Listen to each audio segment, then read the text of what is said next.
Hi guys, welcome to my YouTube channel. আজি মই আপোনালোকৰ মাজলৈ এটা নতুন ৰেচিপি লৈ আহিছোঁ ঠেকেৰা দিয়া বৰৰ আঞ্জা। এয়া চাওক মই মচুৰ আৰু মগুৰ দাইল মিলাই তিয়াই লৈছোঁ আৰু এই দাইলখিনি মই মিক্সিত নহৰু আৰু আদা দি পেষ্ট কৰি লম আৰু অলপ ঠেকেৰা পানী তিয়াই দিছোঁ। ইয়াত মই লৈছোঁ নিমখ, হালধি, কাশ্মীৰী মিৰ্চ, গোটা জিৰা, নহৰু আৰু মিঠাতেল। এই সকলোখিনি লৈ মই এতিয়া আহকচোন কেনেকৈ বনাওঁ চাব। এয়া চাওক কেৰাহীত তেল গৰম হ'ল আৰু মই এই দাইলৰ পেষ্টটো ইয়াত দি দিছোঁ। এটা এটাকৈ বৰ মই বনাই ল'ম।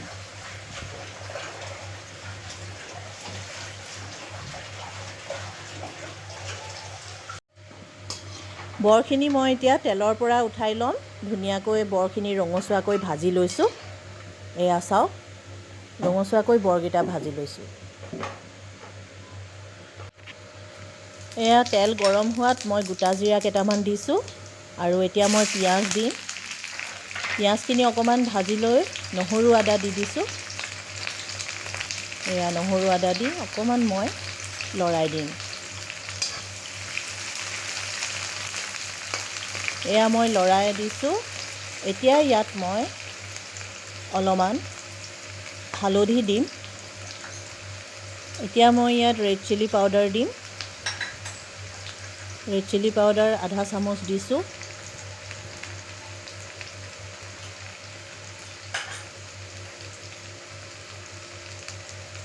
এতিয়া মই এইখিনি লৰাই দিম।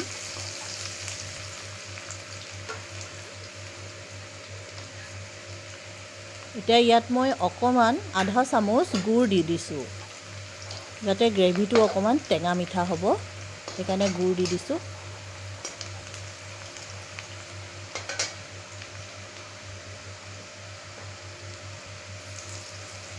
এয়া মই 1 চামুচ নিমখ দিলোঁ আৰু ইয়াত মই এতিয়া আলু লৈ লৈছিলোঁ, বইল আলুখিনি দি দিছোঁ। বইল আলুখিনি দি লৰাই আছোঁ। লাহে লাহে লৰাই ইয়াত মই ঠেকেৰা তিয়াই থোৱা পানীখিনি দি দিম।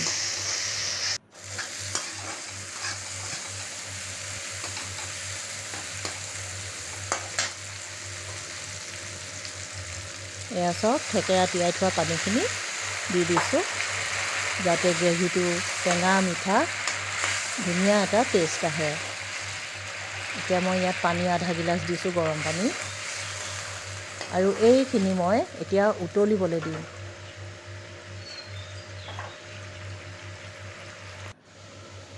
উতল আহিলত মই বনাই থোৱা বৰকেইটা ইয়াত দি দিছোঁ।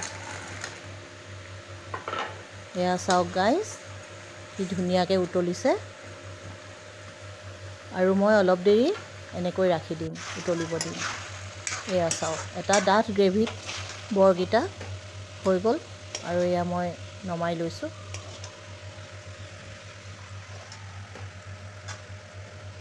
আপোনালোকৰ যদি ৰেচিপিটো ভাল লাগে তেনেহ'লে লাইক, কমেণ্ট, ছাবস্ক্ৰাইব কৰিব আৰু ছাইডত থকা বেল আইকনটো টিপিবলৈ নাপাহৰিব। এটা ধুনীয়া ৰেচিপি। এয়া চাওক এখন থালি সজাই দিছোঁ, নিৰামিষ থালি।